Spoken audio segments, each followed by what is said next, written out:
Am I the asshole for not canceling long-standing plans for a barbecue that I just found out about? My wife and I made plans back in January with a group of friends to go to a beer festival in the mountains. My father-in-law has a rental property in the mountains which we reserved for the weekend, and we all got tickets to the festival. It's 3 families and some other friends, so about 9 people total. The festival is Labor Day weekend, and my grandparents invited us and some other family to a barbecue that weekend, but we won't be able to attend because we're doing the beer festival. I texted my grandpa and let him know we wouldn't be able to make it because we already had plans that weekend, and he said he understood and that it was no problem. But then my mom texted me asking why we couldn't come, and I told her why. She told me she's very disappointed, and that I need to make this barbecue a priority and that I should cancel the plans to go to the beer festival. She then goes on to guilt trip me, saying my grandparents are in their 80s and we won't have many more opportunities to get together. For context, we live in the same city as my grandparents, and we see them 2-3 times a month minimum. She told me a beer festival is not a good reason to blow off my grandparents and that I need to reconsider my priorities. I told her I couldn't cancel, the house is booked and the tickets are paid for.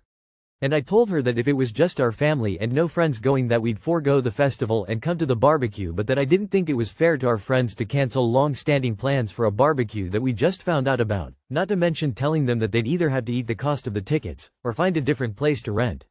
I told my mom that if it was any other weekend, or even Monday of the long weekend instead of Saturday, that we'd be there and we aren't blowing them off. It's a scheduling conflict, but she disagrees and is still very pissed off at me. Am I the asshole? Not the asshole. Tell her she raised you right, to be a reliable and trustworthy guy, someone who doesn't cancel on people or ruin their plans. If she argues, she shoots herself in the foot. Not the asshole. Please also remind your mother that you are an adult. Not the asshole. Tell your mom if your presence was so important they would have booked you earlier and checked which dates worked for you. Not the asshole. You are entirely right in your explanation. My guess is your mom has been doing stuff like this your entire life. This is just the latest instance. Not the asshole. Your mom is being rude and demanding you be rude in turn. A grown-ass adult that sees their grandparents 2-3 times a month is already seeing them more than most people. She's being unreasonable. I also don't even get the logic. Anyone can die tomorrow. We don't know how long we have with anyone. A lot of people don't make it anywhere near their 80s. Not the asshole. Your mother is being patently absurd. You had existing plans, not just ordinary plans, but those for which you bought tickets and reserved a house. Could be way off base, but got a feeling reading this that it's as much more about her incorrect perception you're somehow prioritizing your in-laws over your own family, e.g. some iteration of, you'd rather go stay at your fancy in-laws place than spend time with our side. Would I be the asshole for refusing to wake up early so my sister can go to therapy in a different room? My twin, 22F, and I, 22 nitrogen monoboride, have been living at home since graduating from college. She has been working a remote part-time job and I just got back from an out-of-state summer job. Our house has 3 bedrooms, my parents' bedroom, the bedroom I share with my twin, and a study. She told me that on Wednesdays she has virtual therapy in the morning at 9 a.m., which she will be doing in the study. I told her that I will likely be asleep, as I am currently job hunting, so there's no need to wake up early, I am not a morning person. She then asked if I could wake up before her call so I can put in headphones to make sure that I cannot hear her. The thing is that both rooms have doors that close and do not share any walls. As long as she is not super loud, i.e. yelling, I would not be able to hear her from our bedroom, not to mention that I would be asleep and I can sleep through a lot. I said that I will keep my headphones by my bed and as soon as I wake up I'll put them on. She still wants me to wake up early to put on headphones during her call to make sure that I cannot hear it. My dad agrees with me, but my twin is insisting on it. I understand where she is coming from, and as soon as I am awake I will put on headphones. I just don't see the need to wake up early for this. Would I be the asshole if I stayed asleep during my sister's therapy appointment in a different room? Edited, for some clarity, my parents will be at work, which is why she didn't ask them. I also go to therapy, in person. The main reason for preferring to sleep in is due to my insomnia and depression. Over the summer when I had a job I was able to constantly wake up early, 6 a.m. But as I am currently unemployed and job hunting, it is hard for me to wake up early, something that I have been working with my therapist on. Edit 2. We talked it out more and tested the sound with me talking in the study and her in the bedroom, and she could not hear me talking at a normal volume. We will also keep a fan on in our room for white noise, and I will put on headphones when I wake up. Thanks to everyone for your advice. Not the asshole. If you're asleep you won't be listening to her conversation. And it sounds like you wouldn't be able to hear her from the bedroom even if you were awake. Your offer to put on your headphones as soon as you wake up is fair. Not the asshole, she's in a different room in the house. If she's this bothered, she can go into her car and take the call from there. Not the asshole. So, let's see if we've got this straight. Your sister wants you to get up early and put on headphones so you would not hear if you were asleep in the first place? Is that what we're being told? Not the asshole. If I know I am going to talk about a heavy topic with my therapist and I don't want anyone to possibly hear it, I go to my car. Separate floor in the house. Anywhere where I know I won't be heard. You can test the sound. You go into the study and talk, while she sits in the bedroom and listens. Then ask her to repeat what you said. If she can repeat it, there is a problem to address. Where is your parents' room? If she is concerned about the speakerphone, then she should wear the headphones and get a microphone if necessary.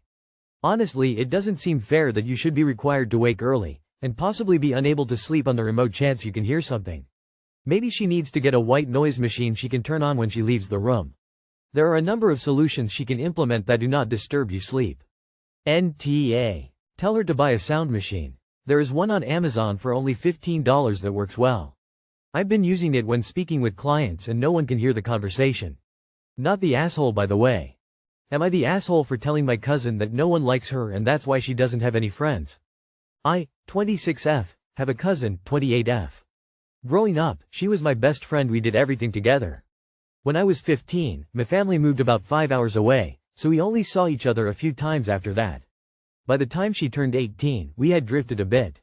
When I turned 20, our relationship improved again, and we got close enough to talk every day on the phone. I even introduced her to one of my fiancé's friends, and she started hanging out with our friend group.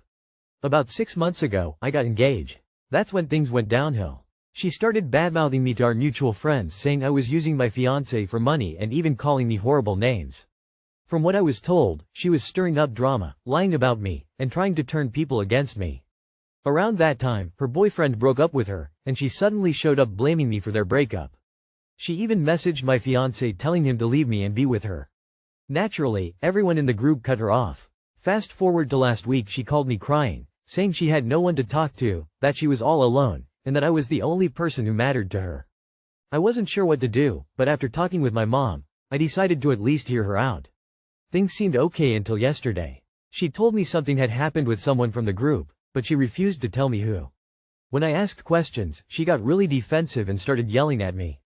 I told her to stop shouting or I'd end the call, but she just yelled louder and accused me of enjoying her suffering. So I hung up. A few hours later she called back, calmer this time, and explained herself. I told her calmly that I don't talk to people who scream at me, that's a boundary for me. She immediately started yelling again, calling me egotistical and then saying she was the bigger person, because she called me first, even though I was the one who had hurt her. That's when I snapped and said, if I wanted to actually hurt you, I tell you it's no wonder you're alone. No one likes you, and that's why you don't have any friends. Now she's upset and I can't help but feel guilty. Am I the asshole? Messaged my fiancé telling him to leave me and be with her. I don't really understand why this was just brushed over. Isn't it obvious to everyone that this is the end of the friendship? Does your mom and friends know? She know that your fiancé told you? Who cares about the yelling? It's beyond that now. Not the asshole, but your priorities are odd. Pay attention to particularly this. I told her calmly that I don't talk to people who scream at me, that's a boundary for me. She immediately started yelling again. That's when I said, if you set a boundary, stick to it. Next time there's yelling, just hang up or walk away. Don't pretend to set a boundary because they're yelling and then insult them right back. You didn't set a boundary, you were trying to get the final word.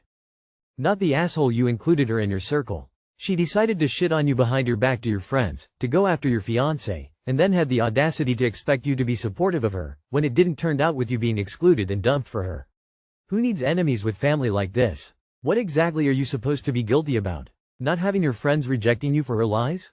Your fiancé not replacing you for her? Or not being willing to be yelled at by her lunatic ass? This sounds like high school. Also, info. Why does she blame you for her breakup? Seems like there is more there. And I'd love to know if you ever found out what somebody in the group did.